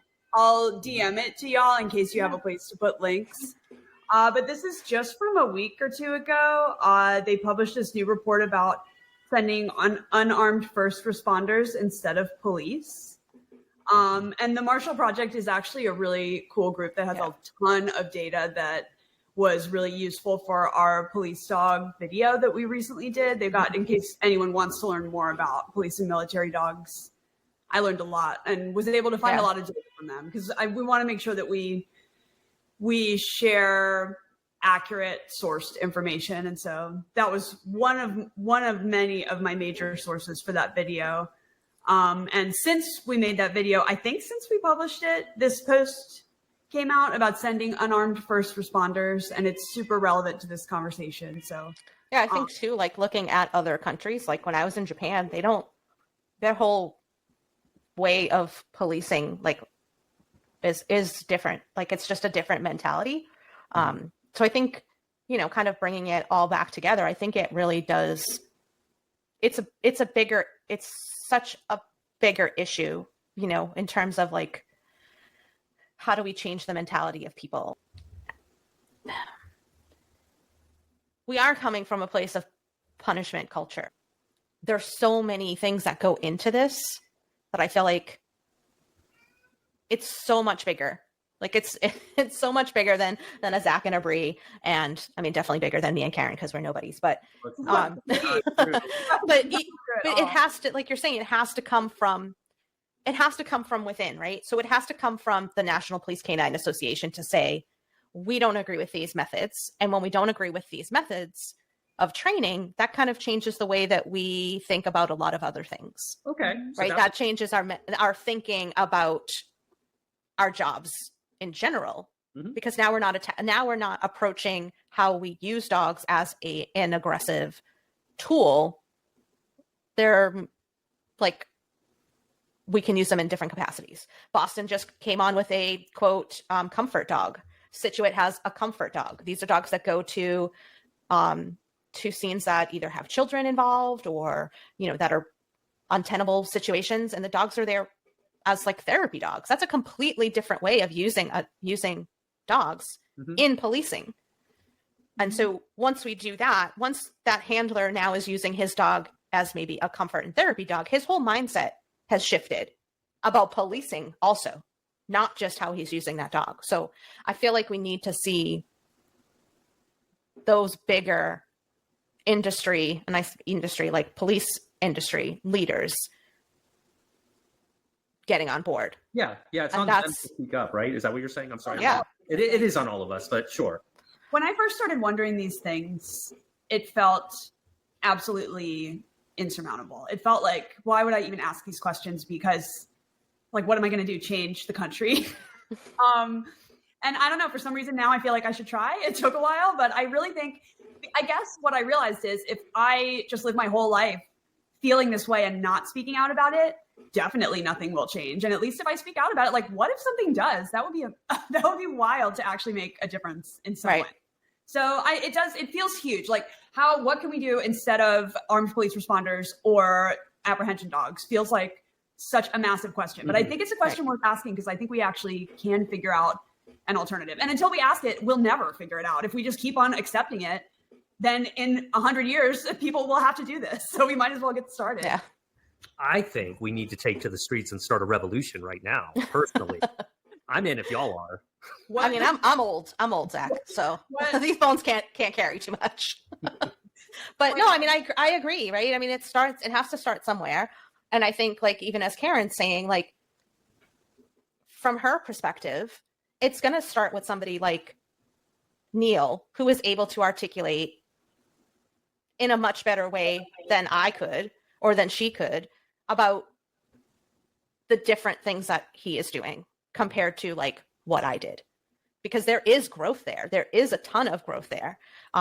Even just looking at the place where he trained, you know what I mean? It's like, that's so different than where I trained, you know, where we learned how to do corrections by clipping our leash to a chain link fence and pulling it as hard as we could.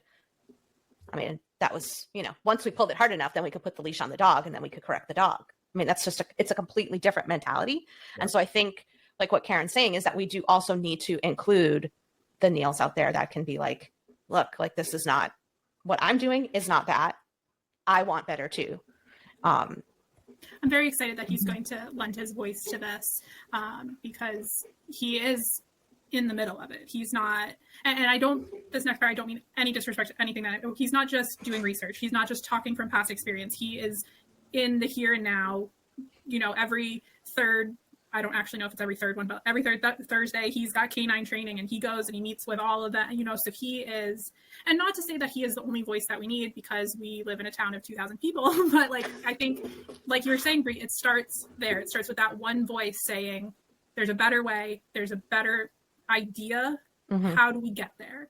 Right. And I hope for anybody listening that if they feel so inclined, they will share their voice. If they don't want to be out there for themselves, please know, and I don't want to speak for everybody here, but I will be your voice for you. I will help share your take on things.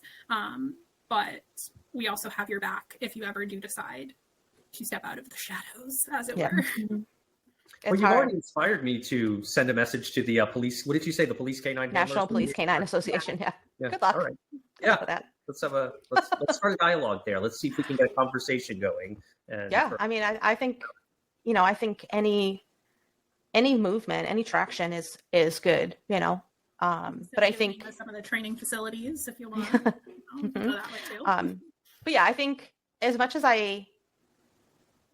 I'm on the fence a lot about this whole, like, bridging the gap thing, you know, like some other trainers feel the need to do between the balanced community. But I do feel this is one of those instances where we do need the input. You know, we need to get their perspective of what's going on now, because, like I said, I'm 20 years out of it, and the things that we did back then, I hope to God they're not doing now. Yeah. And I believe that there is data. I should sound more confident because I cited this data. There is data that using apprehension dogs doesn't increase the rate of apprehension, right? And it does increase the likelihood of injury to everyone, essentially, to the handlers, to obviously the people that they're trying to apprehend, and to the dogs. Yeah, that's a study. I would expect that, I guess things like that are another reason that I would expect there to be maybe some voices from within who care about doing the best job possible. Like, it's in everyone's best interest. It's in everyone's best interest to try to do better with this. And I think now that data exists, I'm pretty sure I'm citing Marshall Project again in case anyone is curious. Yeah. I would expect that, you know, National Police Canine Association would say, hey, check this data out. Maybe we should adjust some things in order to be the most effective canine unit possible, because clearly it's not currently the case. And So if that's not happening, you have to wonder what systemically is keeping people so happy with this status quo that is actually not in anyone's best interest. And that's where I'm at. That's where I'm at with that for now. Yeah. It's kind of like the same, like in the military, like we're doing it this way because that's how we've always done it. Mm-hmm. And that's how it's worked. Yeah. What do you all know about euthanasia rates when either dogs, particularly for the attack dogs, do you have any special knowledge of that? Like when they retire, you mean? Either when they retire or when they're on the force and active, if they're too dangerous, because if they're trained with aversive methods, we know increased aggression goes along with this a lot. Yeah. Any special inside anecdotes or knowledge on that? I mean, all I can say, did you want to go ahead, Nicole? Oh, I was just going to say that there's a little bit of a difference between the military and police, because like for like Karen's situation, Rosie goes home. Rosie is in her home. And so there's that increased like social ability there versus a lot of the military dogs don't ever get that. And when I was kind of getting out that, the dogs that were able to be adopted they were trying to be adopted out, but for a large part of it, a large number of those dogs, they're not suitable. Handlers usually can get like a first aid to take them, but no. Yeah, I can only speak, but as a canine handler, you have to be a part of the Canine Association. There's yearly dues, and then once your dog is retired, the Canine Association takes care of any medical needs, anything that your dog needs. You do not have to pay for anything, so there's no financial strain on the handler. I don't believe there's any system like that in the military. I think when the military dogs get out, it's the handler now assumes all financial responsibility.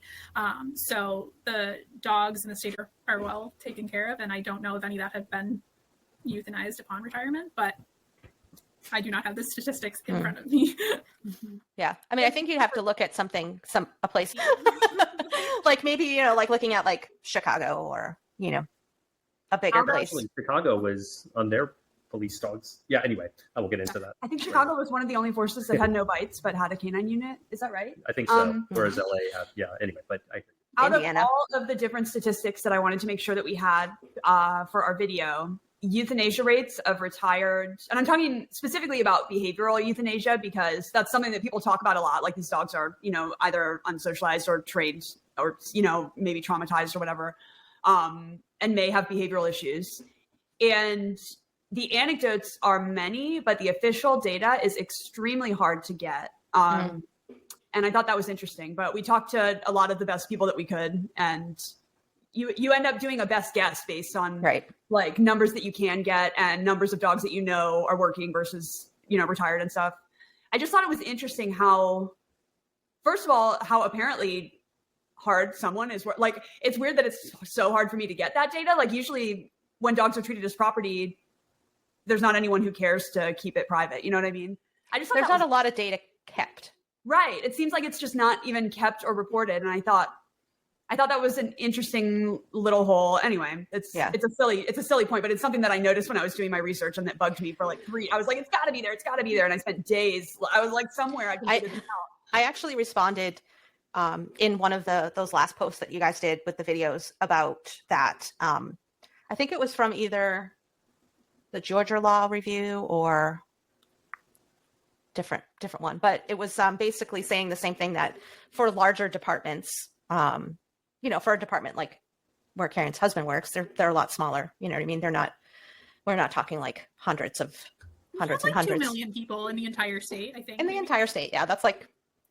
But so for the larger departments, it was actually brought up, and it was discussed in one of those law reviews that I posted, that they're notoriously hard to get information from, and that a lot of information is just not kept at all in terms of like tracking stuff.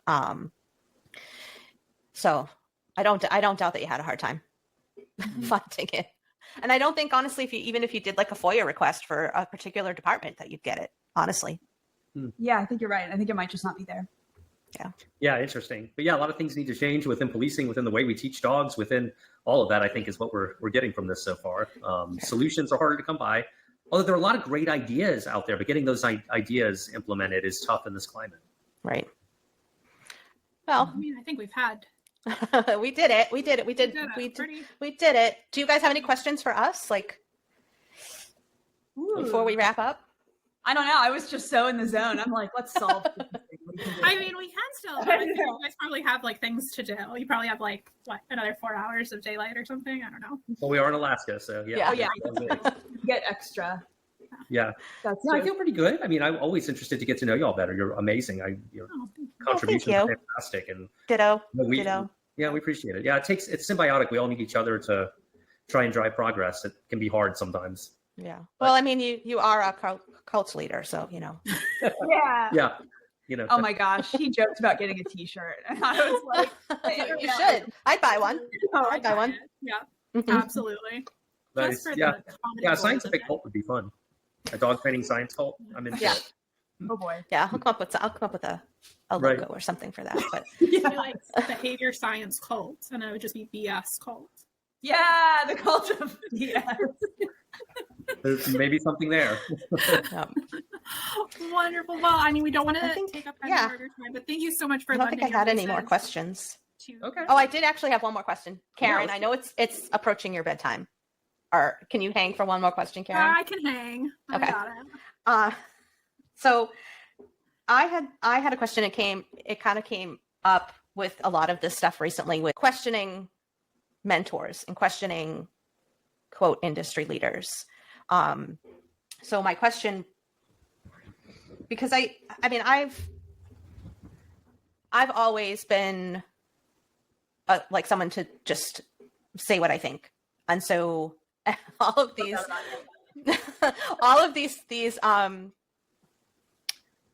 instances that happened were very predictable to me with the people that we're talking about, because I feel like when I have said something to these people before, that I got crazy backlash from, just to me. Like, they don't know me as another trainer. I could just be a guardian. So I saw something about it's okay to burn your idols.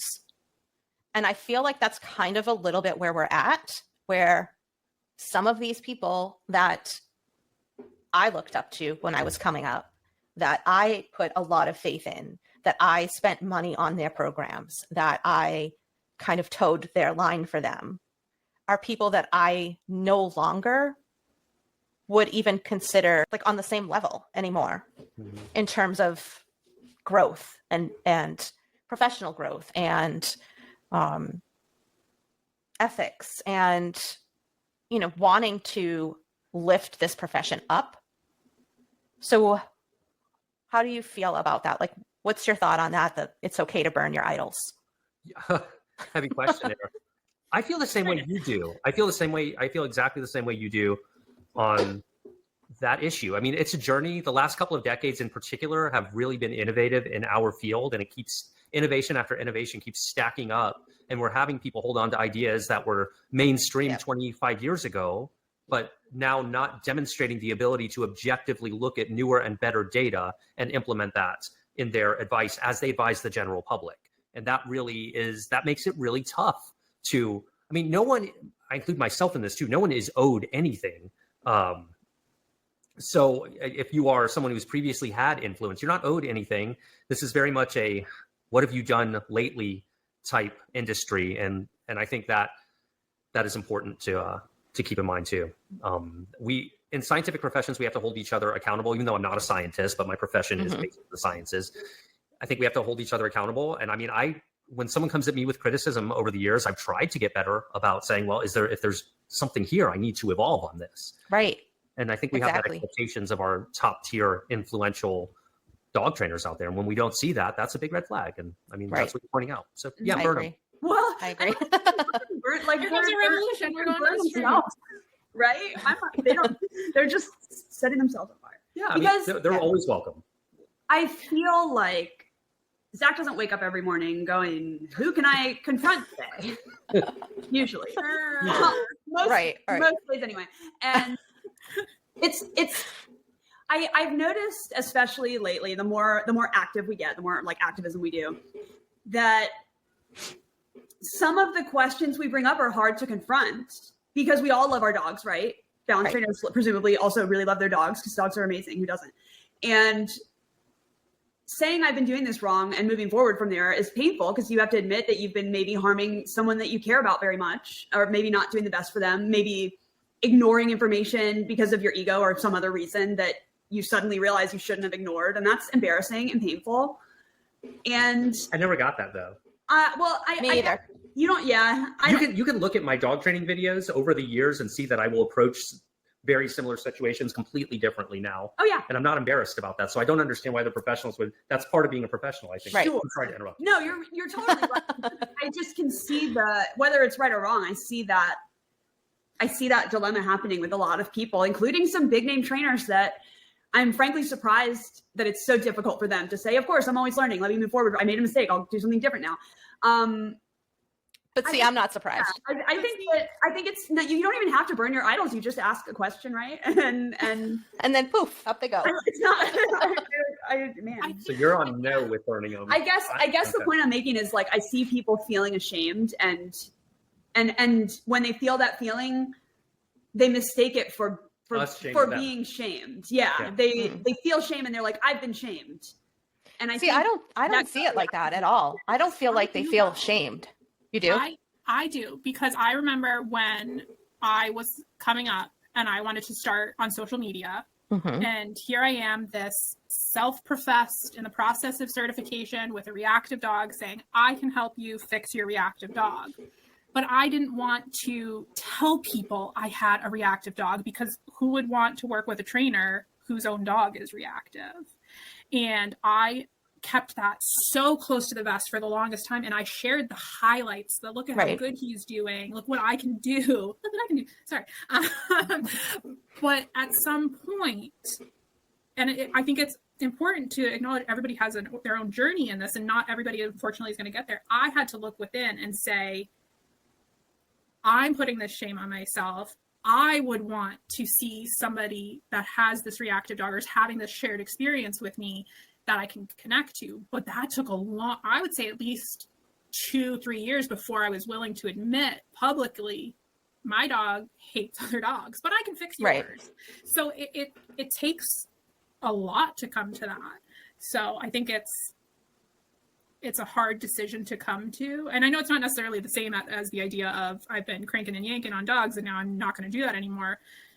But I do think we also, while we want change now and we know it's the right thing, as human beings, where we're asking our dogs and we're giving our dogs the time and space to make changes, we can't force our timeline onto other humans as much as we want to. Yeah. I mean, I understand that, but I think what you're saying is a level of self-awareness and self-actualization that ego in other people prevents, right? So I'm talking about the person that's like, my shit doesn't stink. And no matter how many people say, hey, well, what about this? Or have you thought of this? Are they going to change because their shit doesn't stink? That's a level of ego and narcissism that's inherent that you as a person, Karen, because I know you do not possess. Impossible. Like you can't ever get there.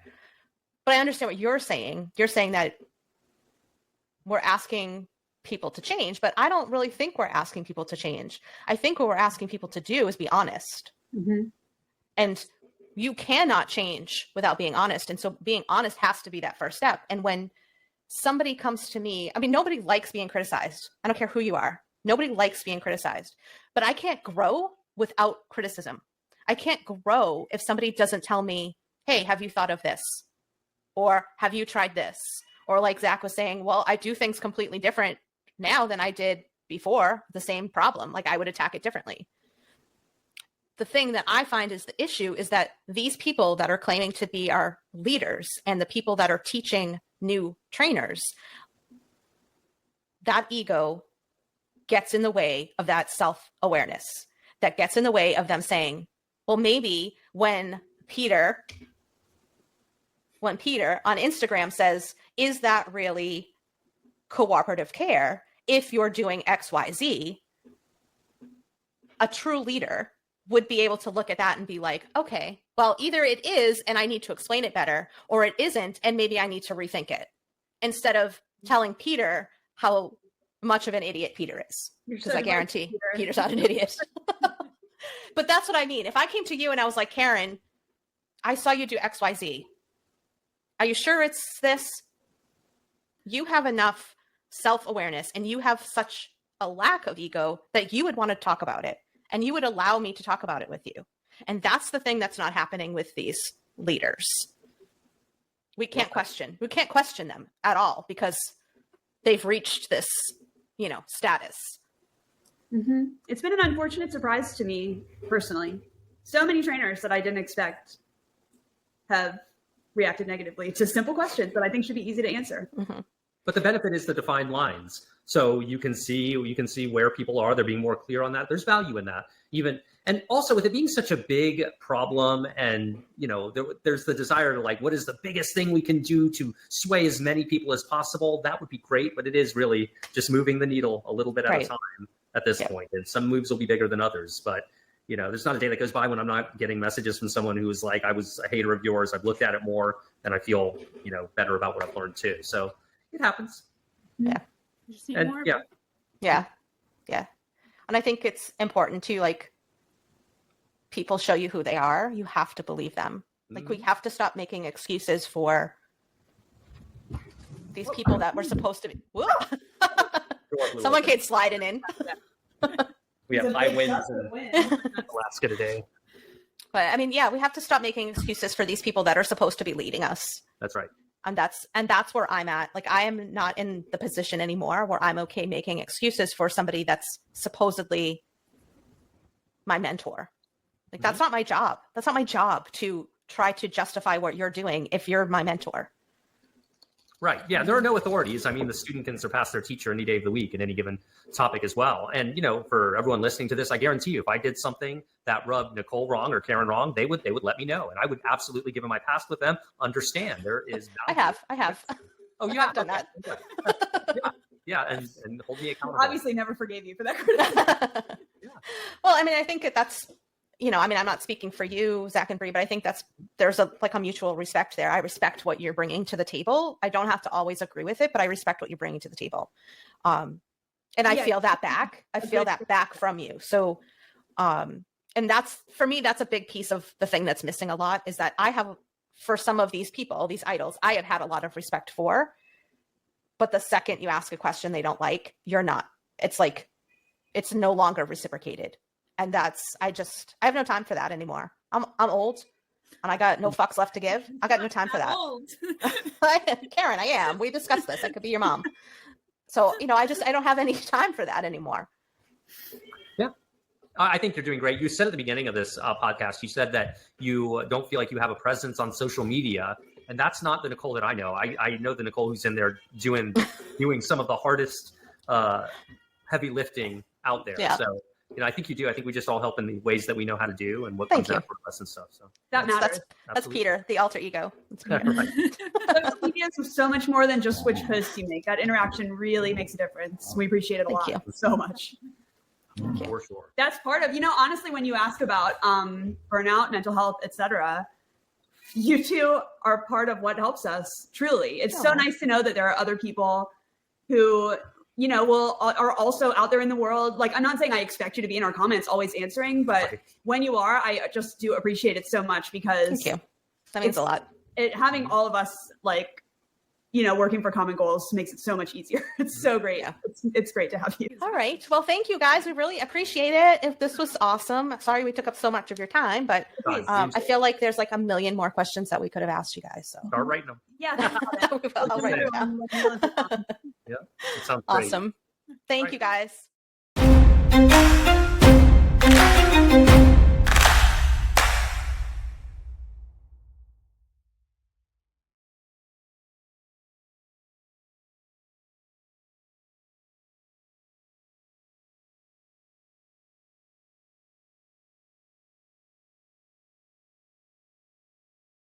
Ass off, Karen. I'm sweating. So yeah, I mean, look at. I'm like sticking Look to at- the chair. Look at this. I got pit stains. Sweating so bad. Oh my god. That was good. Do you think it went all right? I feel like I could have been a bit more prepared with like statistics and stuff. But I don't necessarily think so, because I don't feel like you were coming to that part of it from a dog trainer. And I'm glad that it was kind of more of you were coming at it from the wife. Yeah. Just the wife. That's not what I meant. But you know what I mean? Like, that's a different perspective for sure. Well, I think it's incredibly difficult, because to have those conversations with someone that you know holds very different beliefs, it's very uncomfortable. Right. But I'm glad that they were very receptive and open to it. And at no point did I feel not shut down, but Dismissed. they weren't open. Yes, dismissed. Yeah. Because I get so nervous, because it's an important conversation that needs to be had. And so it feels like kind of a Herculean effort to be that one. And just talking about police officers is so uncomfortable regardless. Right. So it's tough, but I feel like it was we're planting the seed conversation. Yeah. Maybe not the ultimate conversation we should be having, but we planted that seed. Yeah, I think that's a good, like, to have such varied perspectives. Yeah.